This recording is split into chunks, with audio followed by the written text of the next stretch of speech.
Halo Sobat Math Lovers, pada video pembelajaran kali ini, topik yang akan kita bahas adalah relasi dan fungsi. Tugas ini dipenuhi untuk mata kuliah struktur aljabar grup dengan dosen pengampu Ibu Siti Maisarah MPD, Pendidikan Matematika UIN Sumatera Utara. Stay tune!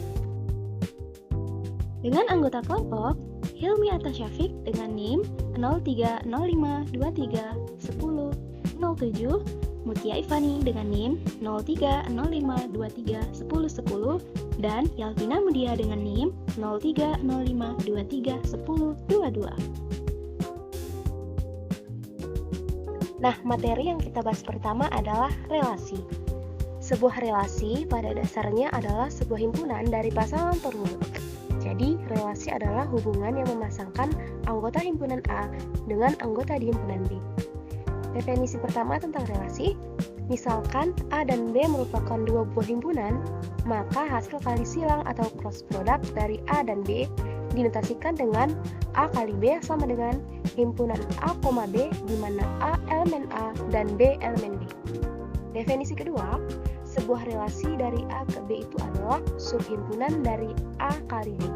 Contoh, misalkan himpunan A dengan anggota 1, 2, dan 3, dan himpunan B anggotanya A, B, C, maka A kali B sama dengan himpunan 1A, 1B, 1C, 2A, 2B, 2C, dan 3A, 3B, 3C. Selanjutnya ada catatan tentang dasar-dasar himpunan dan juga relasi dalam matematika. Yang pertama, jika A dan B merupakan himpunan berhingga, maka kardinalitas A dikali B sama dengan kardinalitas A dikali kardinalitas B. Yang kedua, pasangan berurutan A, B berbeda dengan B, A. Dengan kata lain, A, B tidak sama dengan B, A. Yang ketiga, perkalian ini tidak bersifat komutatif, yaitu A kali B tidak sama dengan B kali A, dengan syarat A dan B tidak kosong. Yang keempat, jika A tidak sama dengan himpunan kosong atau B sama dengan himpunan kosong, maka A kali B sama dengan B kali A sama dengan himpunan kosong. Definisi, misalkan sebuah relasi dari himpunan A ke himpunan B, maka daerah asal dari F dinotasikan dengan DF, didefinisikan sebagai himpunan X di mana X elemen A dan terdapat Y elemen B, sedemikian sehingga X, Y elemen F, jangkauan atau bayangan dari F dinotasikan dengan IF. I ini berarti image atau bayangan. Didefinisikan sebagai himpunan Y di mana Y elemen B dan terdapat X elemen A, sedemikian sehingga X, Y elemen F. Contoh 2, misalkan himpunan A anggotanya 4, 5, 7, 8, 9 dan himpunan B 16, 18, 20, 22 didefinisikan F subset A kali B dengan F sama dengan himpunan 4, 16, 4, 20, 5, 20, 8, 16, dan 9, 18. Maka F adalah relasi dari A ke B. Perhatikan bahwa A, B-nya itu elemen F jika dan hanya jika A membagi B, di mana A elemen A dan B elemen B. Perhatikan bahwa DF-nya 4, 5, 8, 9 dan IF-nya 16, 18, 20. Contoh yang ketiga, terlihat pada gambar di sini ada dua himpunan yaitu P dan Q, di mana himpunan P ini sebagai daerah asal dengan anggota 2, 3, 4 dan himpunan Q sebagai daerah kawan dengan anggota 2, 4, 8, 9, 15. Maka hasil pemetaannya yaitu 22, 24, 28, 39, 315, 44, dan 48. Selanjutnya ada sifat-sifat relasi, ada 4. Suatu relasi R pada himpunan A, maka yang pertama, jika X, X elemen F untuk semua X elemen A, maka sifat tersebut refleksif. Yang kedua, X, Y elemen F, maka Y, X elemen F untuk semua X, Y elemen A, maka sifat tersebut simetrik. Yang ketiga, X, Y elemen F dan Y, X elemen F, maka X, Z elemen F untuk semua X, Y, Z elemen A, maka sifat tersebut transitif. Yang keempat, X, Y elemen F dan Y, X elemen F, maka X sama dengan Y untuk semua X, Y elemen A, maka sifat tersebut sifat arti transitif. Suatu relasi pada himpunan A dikatakan ekuivalen jika memenuhi sifat-sifat refleksif, simetrik, dan transitif. Nah, materi selanjutnya adalah fungsi. Definisi, misalkan A dan B himpunan, relasi biner F dari A ke B merupakan suatu fungsi jika setiap elemen di dalam A dihubungkan dengan tepat satu elemen di dalam B. Jika F adalah fungsi dari A ke B, maka kita notasikan dengan F A memetakan B. Nama lain untuk fungsi adalah pemetaan atau transformasi. Kita menuliskan F A sama dengan B jika elemen A di dalam A dihubungkan dengan elemen B di dalam B. Himpunan A disebut daerah asal atau domain dari F, dan himpunan B disebut daerah hasil atau kodomain dari F. Jika F A sama dengan B, maka B dinamakan bayangan atau image dari A, dan A dinamakan prabayangan atau pre-image dari B. Himpunan yang berisi semua nilai pemetaan F disebut jelajah atau range dari F. Perhatikan juga nanti apabila ada kondisi, jelajah dari F itu adalah himpunan bagian atau mungkin proper subset dari B. Selanjutnya adalah jenis-jenis fungsi.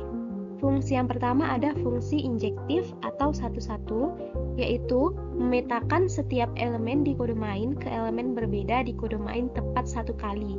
Jadi tidak ada dua elemen di domain yang sama-sama berpasangan dengan satu elemen di kodomain. Fungsi yang kedua ada fungsi surjektif atau onto, adalah setiap elemen di kodomain memiliki setidaknya satu pasangan dengan elemen di domain. Artinya tidak ada elemen di kodomain yang tidak terpetakan. Yang ketiga ada fungsi bijektif. Fungsi bijektif adalah jika dan hanya jika beta merupakan fungsi yang surjektif dan injektif. Artinya, setiap elemen di himpunan asal atau domain memiliki tepat satu pasangan unik di himpunan tujuan atau kodomain. Dan setiap elemen di kodomain juga memiliki tepat satu pasangan dari domain. Tidak ada yang tersisa atau memiliki lebih dari satu pasangan. Dan di fungsi ini biasa disebut dengan korespondensi satu-satu. Selanjutnya, kita mempelajari mengenai komposisi dua fungsi. Nah, kita harus tahu dulu nih, apa itu komposisi dua fungsi? Nah, menurut definisinya, komposisi dua fungsi yaitu penggabungan dua fungsi yang menghasilkan suatu fungsi baru dengan aturan tertentu. Nah, operasi komposisi fungsi biasa dilambangkan dengan bundaran kecil dan dibaca komposisi atau bundaran. Nah, lebih umumnya kita bisa menyebutnya komposisi.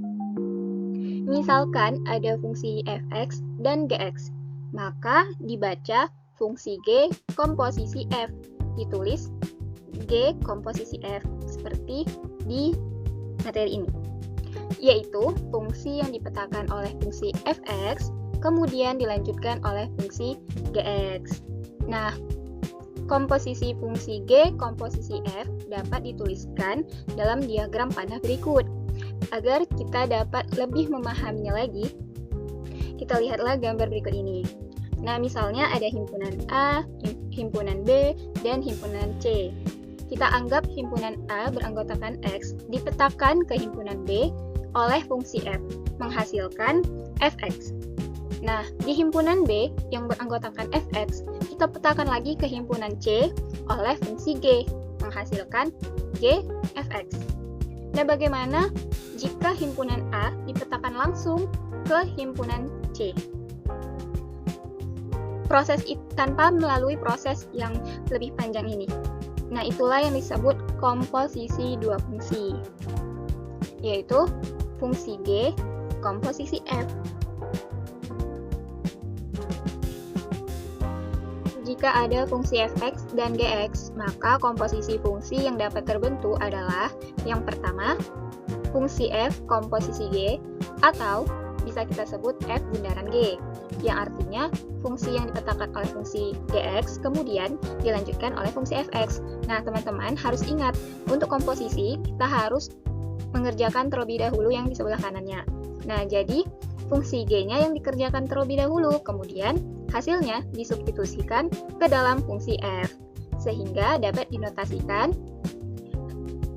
f komposisi g sama dengan f gx. Nah, yang kedua, fungsi G komposisi F atau bisa kita sebut G bundaran F, yang artinya fungsi yang dipetakan oleh fungsi fx kemudian dilanjutkan oleh fungsi gx.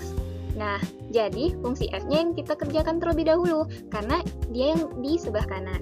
Kemudian hasilnya disubstitusikan ke dalam fungsi G yang di sebelah kiri, sehingga dapat dinotasikan sebagai G komposisi F sama dengan G fx.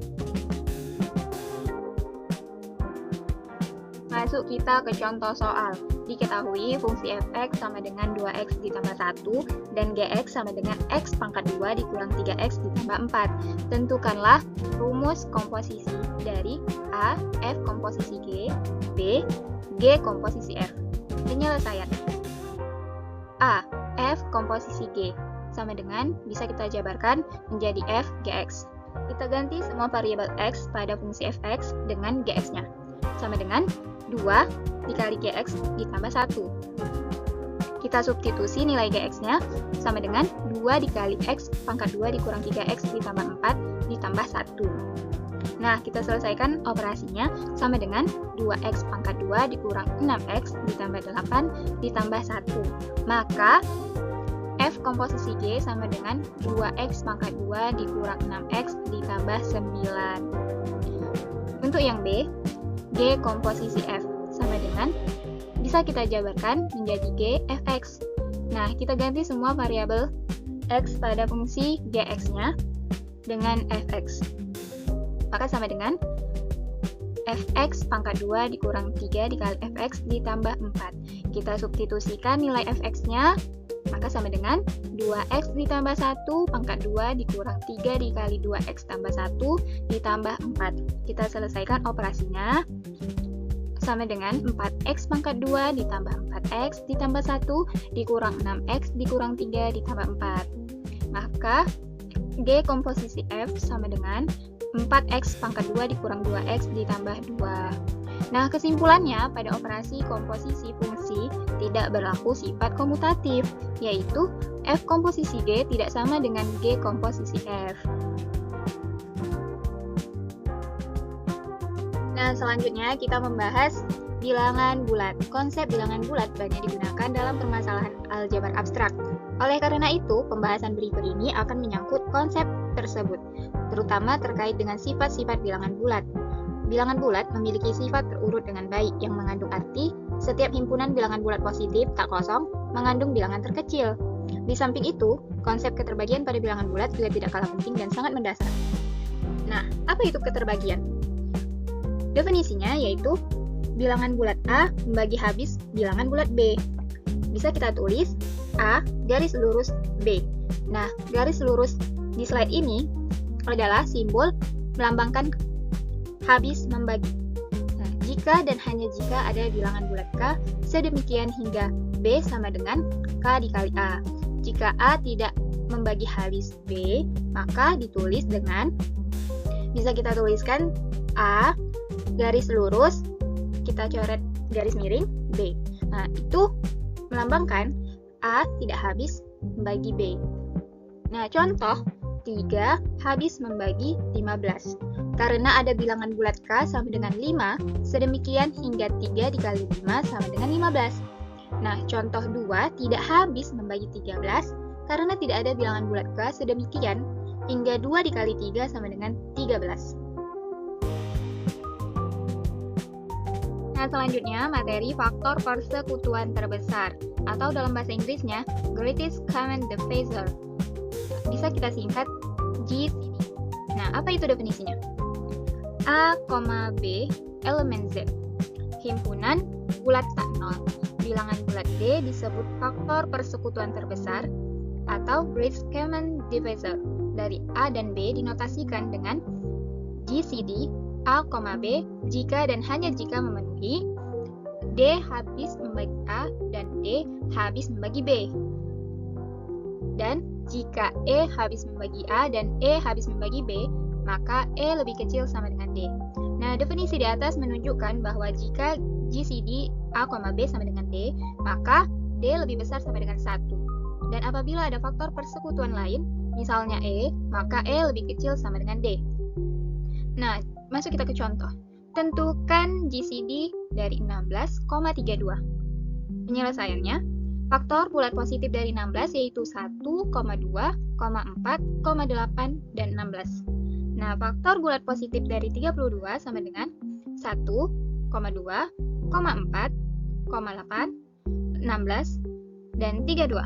Sehingga GCD dari 16,32 adalah 16. Karena itulah yang paling besar dari faktor bulat positif dari 16,32. Nah, ada pun teorema mengenai faktor persekutuan terkecil atau greatest common divisor. Yang pertama, A. Jika GCD A, B sama dengan D, maka GCD A banding D, B banding D sama dengan 1. Nah, yang B, jika B sama dengan A dikali Q ditambah R, maka GCD B, A sama dengan GCD A, R.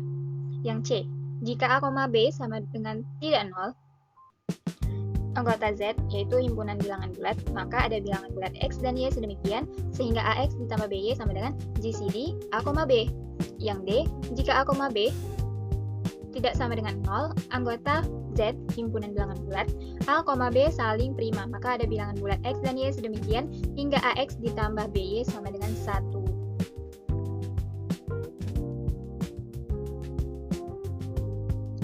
Nah, masuk kita ke materi faktor persekutuan terkecil, atau dalam bahasa Inggrisnya, least common multiple.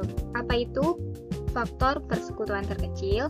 Nah, definisinya yaitu kelipatan persekutuan terkecil A, B, anggota bilangan Z, yaitu himpunan bilangan bulat A0 adalah bilangan bulat positif terkecil K yang memenuhi A habis membagi K dan B habis membagi K. Jika A habis membagi M dan B habis membagi M, maka K lebih kecil sama dengan M. Nah, kelipatan persekutuan terkecil A dan B dinotasikan dengan LMC, yaitu kepanjangan dari least common multiple A, B. Nah, contoh soal. Tentukan LCM 3,7. Nah, penyelesaiannya. Kelipatan 3 adalah 3, 6, 9, 12, 15, 18, 21, 24, 27, 30, 33, 36, 39, 42, 45, 48, 51, 54, 57, 60, 63, dan seterusnya. Nah, sedangkan kelipatan 7 adalah 7, 14, 21, 28, 35, 42, 49, 56, 63, dan seterusnya. Nah, kelipatan persekutuan dari 3 dan 7 adalah 21, 42, 63, dan seterusnya. Dapat kita lihat bahwa 21 habis membagi 42, dan 21 habis membagi 63. Maka kelipatan persekutuan terkecil dari 3 dan 7, atau LCM 3,7 adalah 21. Selanjutnya, kita akan membahas tentang kekongruenan. Apa sih kekongruenan itu? Kita baca dulu nih definisinya. Misalkan N adalah bilangan bulat positif atau dinotasikan dengan N elemen Z positif, dua bilangan bulat A dan B dikatakan kongruen modulo N jika N membagi habis selisih mereka. Jadi, sama dengan A kongruen B modulo N. Dengan syarat N membagi habis selisih A kurang B. Gitu. Nah, kita bisa menganalogikannya dengan jam dinding, di mana pada jam dinding pukul 13 sama dengan pukul 1 karena selisihnya 12.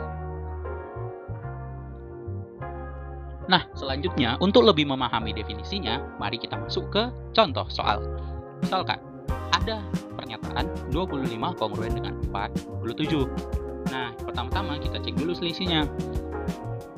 25 dengan 4, selisihnya adalah 25 dikurang 4 sama dengan 21.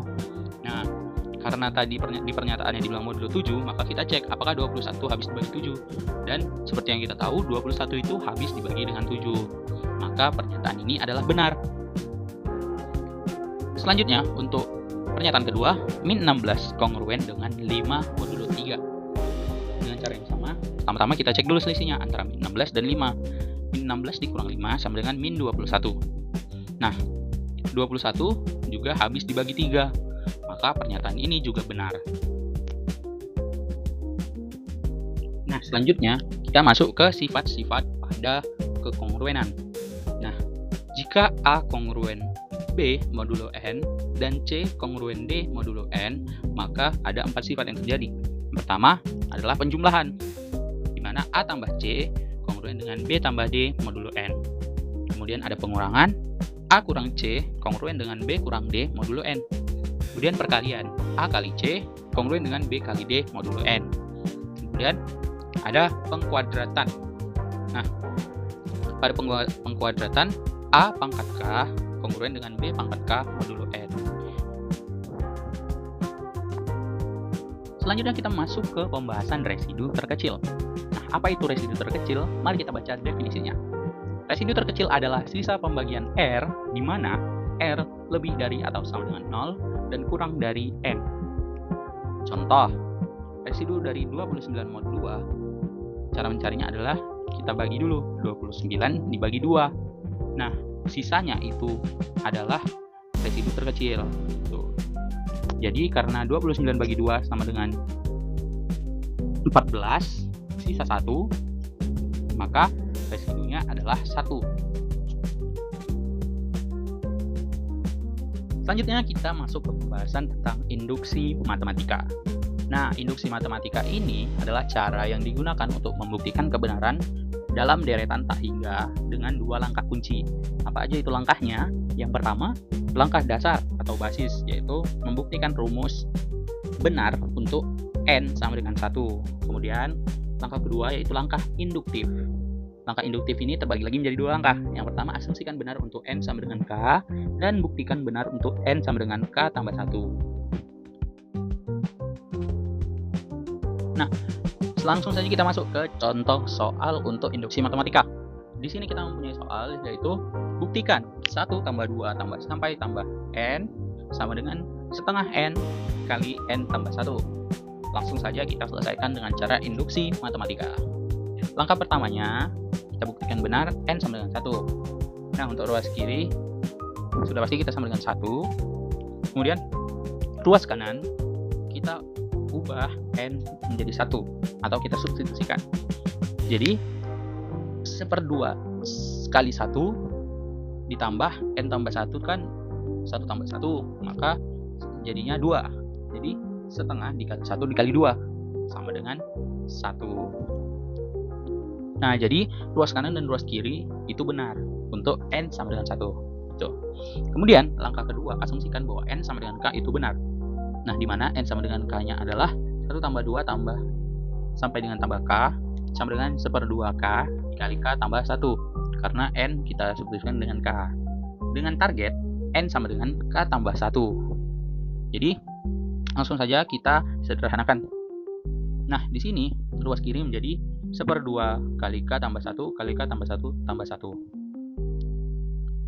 Dari mana? Itu dari ini 1/2 N dikali N tambah 1, kita ubah menjadi N-nya itu jadi K tambah 1 tambah K tambah 1. Maaf. Langsung. Oke, selanjutnya karena kita sudah menemukan target untuk N sama dengan K tambah 1, maka kita lanjut membuktikan N sama dengan K tambah 1. Apakah benar? Langsung saja kita substitusi N dengan K tambah 1. Maka persamaannya menjadi 1 tambah 2 sampai tambah K ditambah K tambah 1 setelah disubstitusi N sama dengan K tambah 1. Nah, kita substitusi lagi dengan asumsi dengan melihat kembali ke N sama dengan K. Nah, di situ N sama dengan K setelah disubstitusi didapatkan bahwa 1 tambah 2 sampai tambah K itu sama dengan 1/2 K dikali K tambah 1. Maka di sini hasilnya 1/2 K kali K tambah 1 ditambah K tambah 1.